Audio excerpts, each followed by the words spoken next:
Hello and welcome back to the fifth episode of the Debatable Discussions podcast. Today we've got a very exciting history episode. Where we're going to be talking about the Cuban Revolution from the 1950s, and as well as the invasion of the Bay of Pigs and the Cuban Missile Crisis. So we're in Latin America for this episode. Metaphysically, Yeah. unfortunately, physically, it's not possible. But I think we should probably start with a bit of background on the topic. So Cuba is a country in Central America, roughly. Latin America, they speak Spanish, and they've got a population of roughly 11 million people.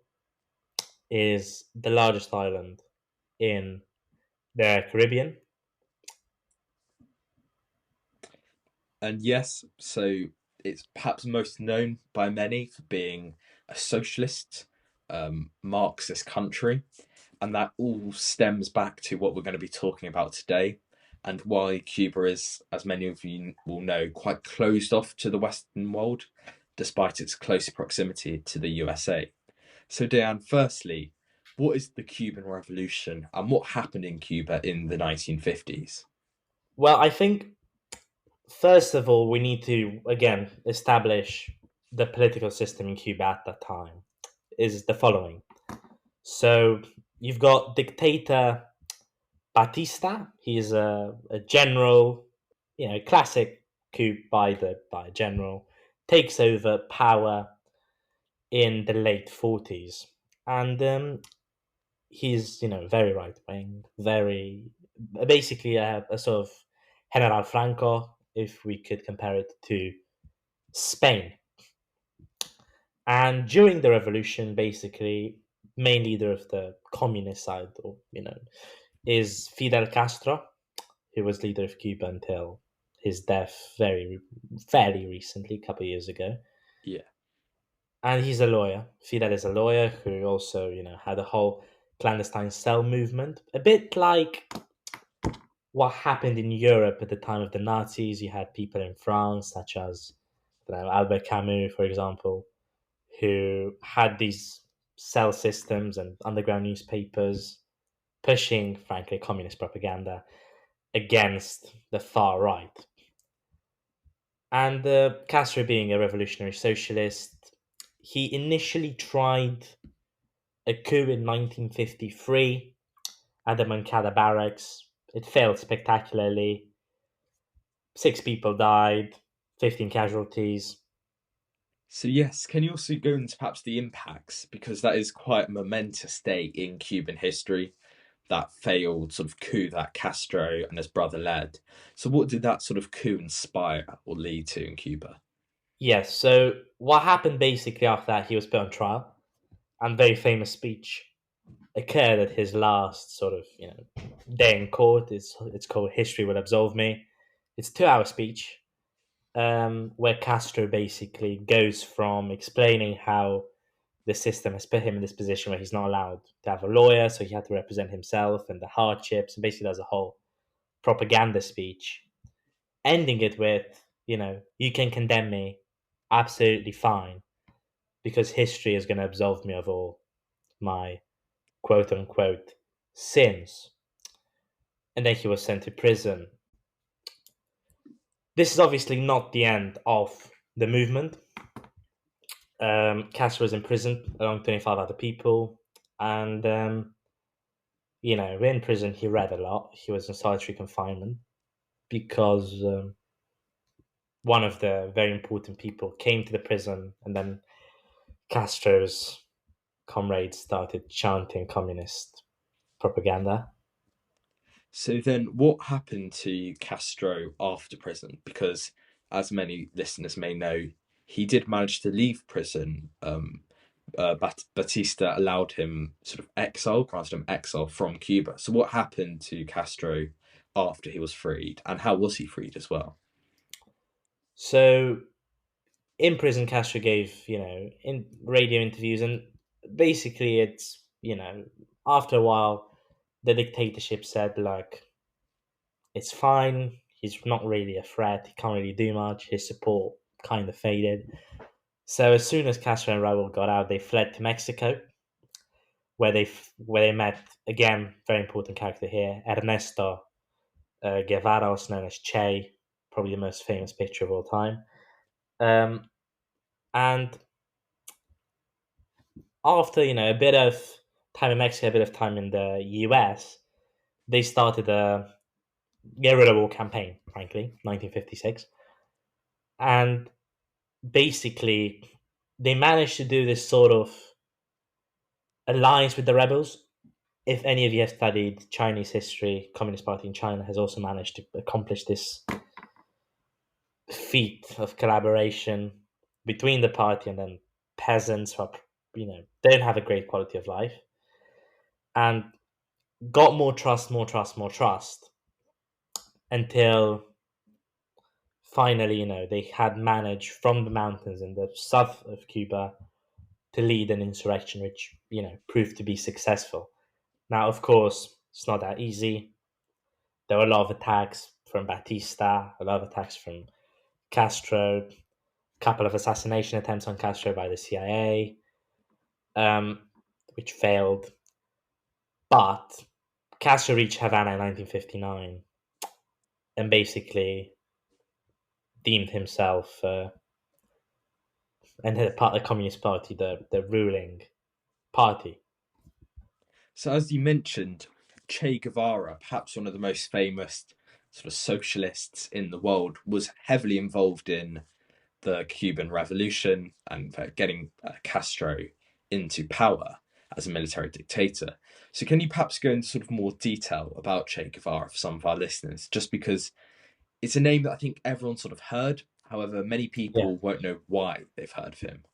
yeah. So Che is, first of all, he's not Cuban; he's Argentine, and he comes from a very wealthy family in Argentina, which is a bit ironic. But he he trained as a doctor. Was a Originally was an army doctor for Fidel Castro, but I think the most important one about Che Guevara is before he came to Cuba, he in his last year of medical school, so when he was 24, him and one of his friends went on a journey in South America. So some of you have seen the film Motorcycle Diaries. If not, I thoroughly recommend it. There's also a book about it he wrote. It's his diaries from this journey, and there's a specific moment in this journey where Che is at a leper colony. I think no, actually the first one was he was at a mine in Peru, saw how people were treated by this very rich American corporation, and he didn't like it. Also in Peru, in Cusco, saw how the Incas were treated again, basically exploited for labor. But then the most poignant moment is this leper colony, where he always had this revolutionary fire within him. But there he's like, look, a lot of people are suffering, and then other people are perfectly happy, and in his view, this injustice, is killing him inside, basically. So that is really the moment where he makes a big speech about the unity of South America and how these corporations are basically exploiting people and everything. And he turns from a doctor, from just a doctor, into a very important political and military figure. And then after he is a huge player in the Cuban Missile Crisis, and also after Castro managed to take control of Cuba, he was one of the ministers, and also he is very, very, very important for Castro because he's the guy who set out, like, look, you're an anti-revolutionary, you're going to get killed. And he is the guy that does all the dirty work, basically, for Castro. But he doesn't do it, for material gain in a way. So Che died relatively poor, executed by the CIA in 1967. But he does it just because of a sort of greater mission. He has this call that he needs to bring equality among people, and he has this mission that governs him. He's not in this for the money. So Castro died with about 50 million in his bank account. Quite a lot of money, you Yeah, know. that is a lot. Yeah, for a Yeah, socialist leader. I think even I think that's at the just when he came into power. But I think by the time of his death, it was estimated that his total net worth was somewhere with $500 million. So yes, perhaps Che stuck a bit more honestly to the cause, to the Marxist-Leninist Yeah, beliefs than Castro. 100%. So Che is purely in this because of an ideological sort of mission, and I think the most interesting thing about him is that he didn't just stay in Cuba. So following the success, he went into another country. I think it was the Congo or Colombia. He Oh, also wow. served in Bolivia. So he's basically just, going from place to place, fighting. It's Congo and Bolivia, where he fought and eventually got, captured by the CIA. And unfortunately, or fortunately, depending who you are, executed in 1967. Okay, so I think from that we've sort of taken a whistle stop tour, but also in some sort of depth throughout 1950s Cuba, and we've gone from And just if I could just say one last thing, oh I don't know yes, if a lot of people have heard about this phrase, but some of us will definitely be familiar. Patria o muerte, which is basically country or death. I don't know if you've heard that phrase, John. yes, I have, yeah. That is actually a phrase coined by Fidel Castro, just as a sort of fact. So we've just taken a sort of whistle stop tour, however, in some sort of depth as well through 1950s Cuba, and we've explored the revolution, yet also some of the most instrumental figures in it. Diane, you mentioned Che Guevara, also Fidel Castro and his brother Raul. The next, sort of perhaps most significant and most well known part of Cuban history comes in the early 1960s. And this is, of course, the Bay of Pigs invasion and the Cuban Missile Crisis. So, John, could you just first of all give a bit of background again to how was politics at that time, and then also what actually was the Cuban Missile Crisis? It's a term that's thrown around, I think, very So, often. yeah, so yes. So, obviously, at the time, the Cold War was occurring throughout the world. This is, as many of our listeners will know, was a sort of not a hot war, i.e., it wasn't active fighting between two armies head on head.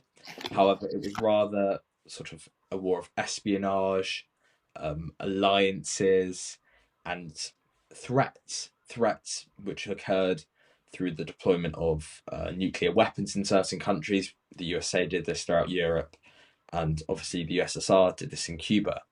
However, amidst these tensions of the Cold War era, in 1961, the USA led the Bay of Pigs invasion. So this was what came to be a failed military operation, and it was a group of Cuban exiles led by the CIA, so directly funded by the US government. And these people tried to lead an invasion, effectively to do a coup, overthrow and assassinate Castro. And whilst this sounds pretty awful to us, because even if you disagree with Cuba's how Cuba was being governed at the time, you still may think, well, the USA perhaps shouldn't just go in and impose their rule on any country that they would like. However, the USA view Cuba as a huge threat.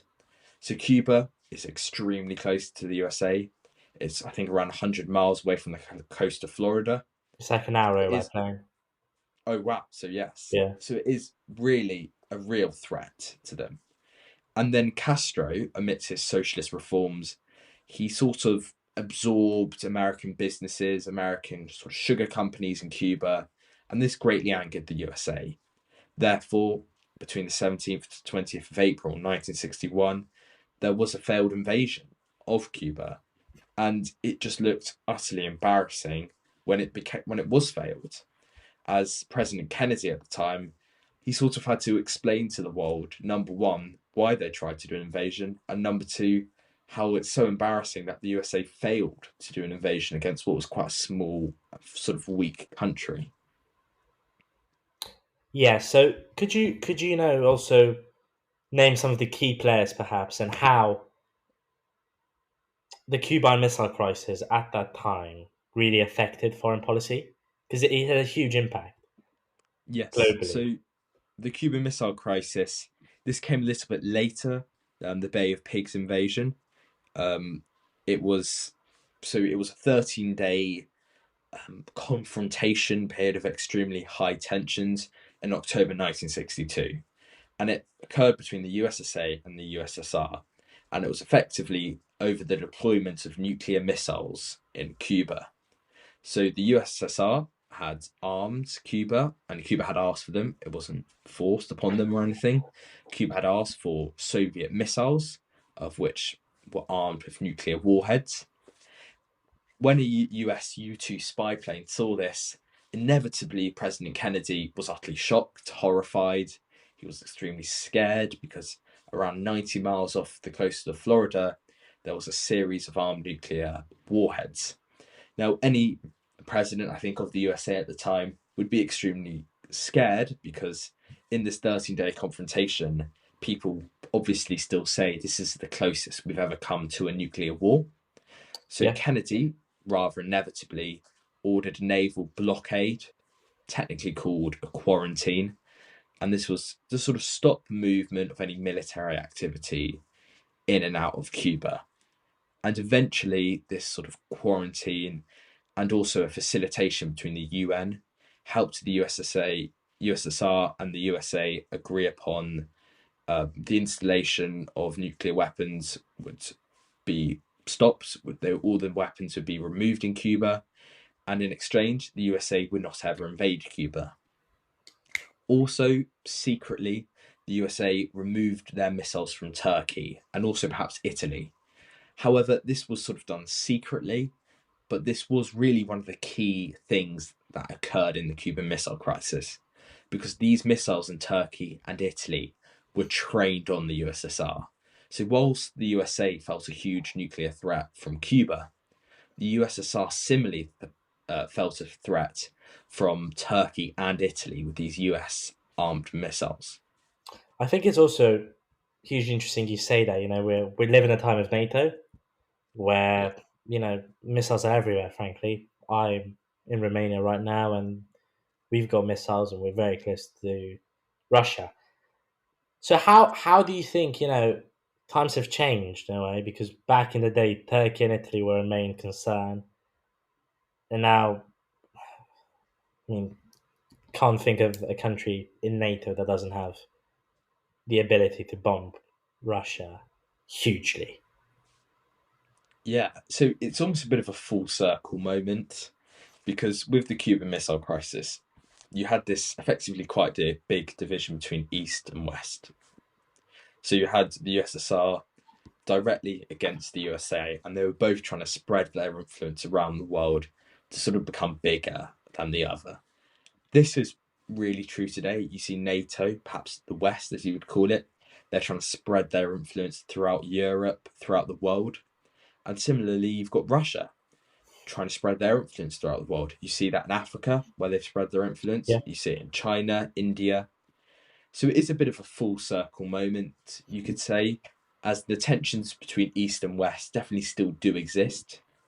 I don't think there's been as direct a confrontation as the Cuban Missile Crisis. I mean, hmm, at this period of time, people were literally fearing the end of the world. yeah. However, I do think that these tensions, these sort of conflicts erupting around the world, Russia Ukraine war, for example, these are sort of reminiscent of the Cold War era. I mean, what do you think about the influence of the Cuban Missile Crisis, Diane? I think it's definitely a strong precedent. I think a lot of countries, especially the US and Russia, who are still at odds with each other, look at that moment like, I don't think we should probably get to that stage again. I think they're a bit wary of the consequence, especially today with the kind of weapons that exist now. Um, but yeah, I think it's definitely a moment in history that people look at and they're like, okay, that was big. Let's not go there again. Yeah, And I think just for our last question, John. Obviously, Cuba country that I don't know how many people have visited. I personally have once, I think, but it is, hugely beautiful, but unfortunately destroyed by socialism. I'm to say it, because their economy is stagnant due to the lack of progress with Russian relations and the Eastern Bloc, and how they're basically getting blocked off from doing trade with the US. But how do you compare Cuba to other socialist countries? I mean, I think to be brutally honest, I think evident in practically any socialist countries are far behind capitalist countries. Yeah, And I think perhaps the best way of proving this is if you were asked, would you rather go to a capitalist country such as the USA, UK, um, Italy, France to live in, or would you rather live in a socialist country like Vietnam and Cuba? Now, the economic performance of the capitalist country certainly means that you will say, actually, I want to live in the capitalist country. So I think just generally, socialist countries in the world are far behind capitalist countries. I think mm, that's practically factual. Um, I don't know how it directly competes with other socialist countries. I know, for example, Vietnam, which is communist, but similar to Cuba, they've got quite a big tourism business they've been investing in. That sort of thing's quite a lot harder in Cuba, especially as many people in the United States will still feel quite huge animosity towards Cuba. But just in general, as a socialist country, I do honestly believe that under socialism, I don't think we're going to see Cuba ever grow to become a large economic power yeah, at all. I mean, what do you think? yeah. I agree with that. I think although it's got quite a decent tourism business as well, because it's around the Caribbean, it's hard not to. But for the size of it, I think you look at the standard of living, and it's definitely lower than a lot of other smaller countries in the same region. So I don't know if you I'm saying tourism wise, just as a sort of canvas caveat here. I think if you look at the tourism standard in the Dominican Republic and the one in Cuba, there is quite a bit of a discrepancy. I think that is, one of the direct impacts of socialism. Failed socialism, just like it has all around the world. But thank you everyone for listening to this episode, and we hope that you enjoyed it. Yes, thank you, everyone. As Diane said, we hope you enjoyed the episode and do listen back to some of our past episodes. We've had some great episodes this season, some great interviews with Ryan Wayne and Robin's Reverie, which we'd love for you guys to listen to if you haven't yet. Thank you.